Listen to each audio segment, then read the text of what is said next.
Mababalik po, salamat Dok Buni, An-An, Hadhad at Alipunga. Mga sakit po yan sa balat dahil sa fungal infection. Sobrang makatimangin at biya, kaya huwag na huwag mo hayang magkaroon kanya na. Sayang ang flawless. Oo. Mukutis. Hindi talaga. Baka sabi, ikaw din ano, hindi ka dapat ma-apekto ng flawless Tapos skin na mo. ako din eh. Nagpeklat na. Ano pala yung uni? Pero pwede magpeklat ka, huwag yung kamot na kamot. Pero sa sobrang katinga ay nagkakasugat-sugat ang mga paa ng isang ginang dahil sa alipunga at isa pang ginang na tinubuan naman ng bungi na kumalat na sa kanyang katawan. Alamin po natin ang kanilang mga kwento. Sobrang kati, lalo na sa gabi. Itong araw-araw na nararamdaman ni Aling Eva Garcia sa kanyang mga paa sa nakalipas na isang taon dahil sa alipunga. Habang tumatagal ay parami ito ng parami at kumalat na nga sa dalawa niyang paa lalo na sa singit ng kanyang mga daliri. Nagsimula kasi nung naghabagat eh. Naluson ako sa baha. Makati talagang hindi mo matiis na hindi kamutin. Pero hindi lamang kati ang nararamdaman ni Aling Eva. Dahil sa pagkakamot, nagsusugat na rin po ang kanyang mga paa. Namamaga na ito at madalas nang sumasakit. Kasi akit baba ko sa hagdanan eh. Kasama sa paa. Sumubok na ng ilang klase ng anti-fungal cream sa Aling Eva. Natutuyo naman daw ang mga sugat pero ilang araw lamang ay bumabalik din ang makating alipunga. Kahit lagyan ko siya, mga 1, 2, or 3 days na siya matutuyo. Hindi siya totally matuyo, parang matuyo lang siya ng konti. Tapos, kung nagbasa na naman ako ng tubig, susunod na siya. Hindi ako sanay maglaban ng hindi nakakaalam. Hindi pa nakapagpapatingin sa isang dermatologist si Aling Eva. Pero, suspecha niya na isang dahilan kaya hindi gumagaling ang kanyang alipunga ay dahil sa kanyang diabetes. Isang taon na rin tinitiis ni Aling Chuna Asistores ang lapis na pangangatidulot ng buni. Kumalat ito sa kanyang dibdib, balikat, bahagi ng kilikili at batok. Alam pag hindi pa ako nakaligo, may pawis pa, makati talaga siya, kailangan talaga maligo. Kasi yung una, dito lang siya, tapos pagka nakita ko na dito, makati kasi mayroon na dito, tapos dito, meron na, saka dito. Hinala ni Chuna na kuha niya ito sa kanyang pinsan na may buni na nakahiram ng kanyang tuwalya. Pares kami ng sabon, tapos yung towel din, nabibiraman kami siguro, kaya siguro nagkaroon ako ng ganito.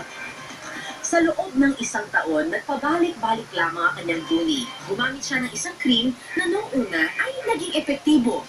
Pero nitong nakalipas na ilang buwan, tila hindi na ito umi-epekto. Manok. Ayan, sobrang kati. Tapos yung tulingan din. Kamot ako ng kamot pagkatapos niya kumain. Sa ngayon, may bago siyang sinusubukan na germicidal soap. Sa ilang araw na paggamit na nito, napansin niyang natutuyo ang kanyang buni. Tuesday ko lang ginamit. Ngayon, umitim na siya, hindi na pula. Nagpapasalamat na lamang si Ate Chuna na hindi naman humawa ang kanyang buni sa kanyang asawa at mga anak. At para malaman po natin ang pagkakaiba ng mga sakit sa balat dulot po ng fungus, kasama po natin si Dr. Mary Elizabeth Dana, isang dermatologist. Doc, start po na tayo sa bahagi ng katawan na maaaring magkaroon ng fungal infection. May pinipili lang ba yan na part ng katawan na medyo moist? Or any part pwedeng magkaroon ng fungal disease? Well, actually, any part of the body, kahit saang parte, mula ulo hanggang paa, ultimo kuko, kaya niyang apektuhan. So, any part of the body, but mas gusto niya kasi yung medyo makawis, makulog, oo, basa-basa. Yan ang gustong-gusto niya. Kasi ang buni o at-an, parang natutulog siya or parang doon siya nabubuhay sa mga parang outer skin, outer na balat, or tinatawag natin stratum corneum. Doon siya dumadami, doon siya lumalago. Doon siya nag-chill. Tinawin po natin, hindi naman nakamamatay ito, ang mga sakit na ito. Kaya like ako, sabi ko ito, nakakaya at parang inconvenient. Usapan kasi it will go back to your hygiene. Correct. Kung hindi naman siya nakamamatay. Yes. So, sabi ko naman. Ito ba ako, bago natin puntahan yung iba't ibang fungal infection, meron din kaugnay sa immune system natin, kaya mas dinadapo. Well, kasi mga buni, mga fungal infections yan. So, they're foreign to us. Ibig sabihin, hindi siya tinatanggap ng katawan natin. Okay. So, hindi ibig sabihin na pag meron ka, mababang immune system o may ibang internal na sakit. So, maski sino talaga Kahit sino, kahit sino. Can we start? Anong gusto mo na natin? Buni? Alphabetical ba tayo? O alipunga. Oo nga pala, alipunga. Oh. So, alipunga sa Sa paa. athlete's foot. Athletes would say, O dapat athletes ang meron mo. well, doon siya nagsimula. Doon sila nakita. Pero kahit sino ngayon, kahit sino na. Ultimo, housewife, lagatera, tindera, meron. Ano nagkakaalipunga? Dahil ba yan sa pawis sa paa? Yung isa kanina dahil sa paa. Yes, number one pa, sa pawis. Or palaging nababasa. Palaging nakukulo. Kaya makikita mo, it's between the toes. Yes. Kasi itong 4th and 5th digit natin, siya yung palaging nakakulog sa paa. So, yung mga, kaya nga athletes, kasi nga palaging naka-shoes or shower room sila na nababasa palagi yung paa. Ano mo ikakarakterize ang alipunga? Ibig sabihin ba niyan mabaho ang paa? Isa ba, pwede maging mabaho? Nagiging mabaho siya pag may mga sugat na o iba pang mikrobyo. Kapag ginamot mo na, Pag nakamot mo na or may mga ibang mikrobyo na sumama sa infeksyon. pero pag hindi mo ginamot to, hindi naman siya mai-infect. Kaya mo lang siya dyan, tiisin mo yung Yes, dati. oo. Kasi the more siya nai-infect, the more nakakamot, nasisira ang balat eh, nakakapasok ang mga mikrobyo, gano'n. So, pag Makati, pwede mong buhusan mo ng alcohol. Wow. Wala. Kasi, una, akala natin pag Makati, wow, alcohol. Alcohol, Masarap alcohol. yun eh, kasi malamig. Pero nai-irritate ang balat.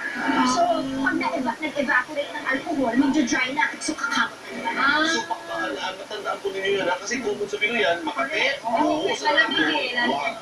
Wag. Anong gagawin natin? So, kung talagang kakita sila, they can put yung yelo or bimpo na yelo, tapos yung bimpo na may malamig na tubig or na seret, tapos yun ang itapal nila sa balat. Huwag rin yung mga mainit na tubig. Kasi akala natin, wow, ang sarap do, parang nainitan yung paa, nawala ang kate. Pero Hindi pala. Hindi pala. Oo. Tapos yung bimbo, ilagay sa dila, napawi na, no? Ang init. Lilipat alipunga sa mukha. Pero Dok, sinabi mo, I mean, self-limiting ba ito o kailangan ng gamutan? Well, in some naman, pwedeng mawala. Kasi may foreign nga sila, so yung katawan natin may kapabilidad siyang sumpuin.